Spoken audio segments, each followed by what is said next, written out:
కష్టపడి మనం ప్రభుత్వం తెచ్చుకున్నాం. మీతో పాటు మేము కష్టపడి జయనక పగలనక ఎంతో కష్టపడి నిలబెట్టుకొని 151 సీట్లు తెచ్చుకున్న రోజున మేము ఎంతో ఆనందించాం. మా అన్న గెలిచాడు, మా రాజశేఖర రెడ్డి గెలిచాడు అని చెప్పేసి. కానీ అది పట్టుమని 30 ఏళ్ళు నువ్వు పాలిస్తావు అని అనుకునే నమ్మకాలు మాకు ఉన్నాయి. కానీ అనుకోకుండా కొంతమంది మీ దగ్గర దాకా రానియకుండా ఇష్టం వచ్చినట్టు చేసేసి పార్టీని నిర్వీర్యం చేసి ఈ రోజు వరకు నీకన్నా నువ్వు నన్ను చంద్ర అని ఆత్మీయంగా పిలిచినప్పుడల్లా కష్టం అంతా మర్చిపోతాను. కానీ ఈరోజు మా పరిస్థితి దయనీయమైన రోడ్డు మీద పడిపోయే పరిస్థితి వచ్చేసి ఎంతో చదువుకొని నీ వెనకాల తిరిగి మేము ఇంత కష్టపడి నీ వెనకాల మళ్ళీ ఇంకొకసారి మనం గెలవాలి అని అంటే ముందు చాలా ప్రక్షాళన జరగాలి.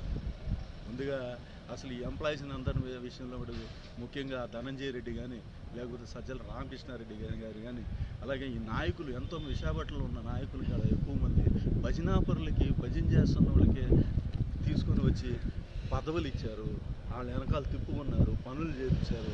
అసలు పార్టీకి సంబంధం లేని వాళ్ళందరినీ తీసుకొచ్చి అందరాలు ఎక్కించుకొని ఫస్ట్ నుండి పార్టీ కష్టపడిన వాళ్ళని మమ్మల్ని తొక్కేసేసి ఎందుకు పనికి రాకుండా చేశారు. ఈ రోజున మేము చెప్తా ఉన్నామన్నా, మేము ఎక్కడికి వెళ్ళాలని మాకేం ఉద్దేశం ఏమీ లేదన్న. కానీ మా బాధ చెప్తా ఉంటే ఒక్కొక్కడు ఎవడు పట్టించుకునే పరిస్థితుల్లో లేడు.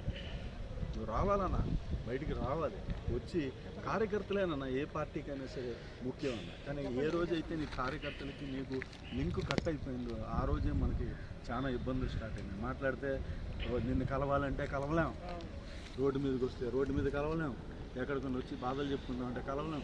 ఎన్నోసార్లు చెప్తాం, అన్న నాకు ఎమ్మెల్సీ టికెట్ ఇస్తానన్నప్పుడు కూడా నువ్వు ఈసారి పని చేయి, సోదాగర్కి నీకు టికెట్ ఇస్తున్నాను పని చేయి అని చెప్పారు. కానీ ఆయన గెలవడన్నా అని చెప్పి ఈరోజు ఆయన ఎక్కడ ఉన్నాడన్నా? తెలుగుదేశం పార్టీలో ఉన్నాడు. మా వాటి మిమ్మల్ని నమ్ముకొని జగన్మోహన్ రెడ్డి గారు నమ్ముకున్నాం, వైఎస్ఆర్ని నమ్ముకున్నాం ఉన్నాను.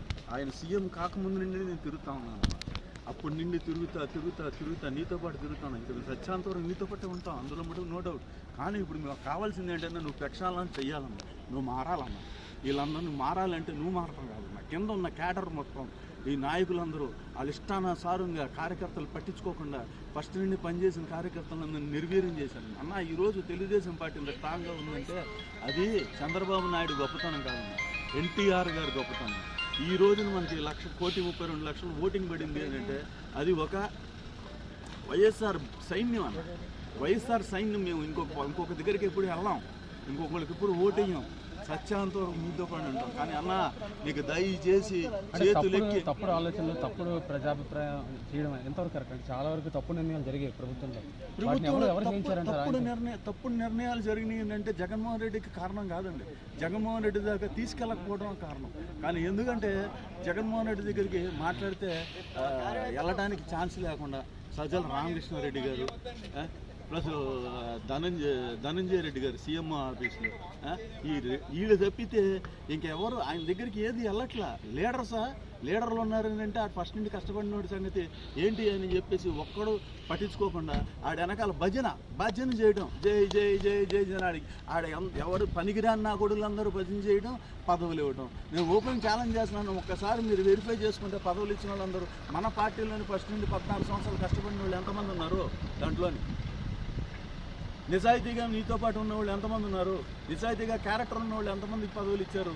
ఇవన్నీ మీరు పట్టించుకోకుండా భజన చేసిన ఈ నాయకులకి భజన చేయటం, కొత్తగా భజన చేసి భజన ఎప్పుడైతే ఆగిపోద్దో ఈ పార్టీలో మనం మళ్ళీ ఊపందుకొని మనం తిరిగి సాధించుకోగలన్నా. ప్రక్షాళన మట్టుకు పార్టీలో జరగాలన్నా నాయకులు పెద్ద నాయకులు అందరూ ఇష్టం వచ్చినట్టు కాకుండా ప్రజలు ఏది కావాలో అది వాళ్ళ వాళ్ళ అభిప్రాయం ప్రకారమే నడుచుకుంటే కంపల్సరీ నెక్స్ట్ గవర్నమెంట్లో కూడా వస్తామన్నా.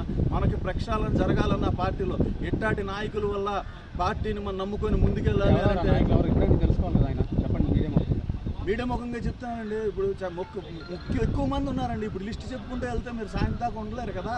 అన్ని ఒక పేరు చెప్తే వాళ్ళు ఒక్కలే కాదు, ఈ చాలా పేర్లు ఉన్నాయి. వీళ్ళందరూ నాయకులు కార్యకర్తలను పట్టించుకోలేదు.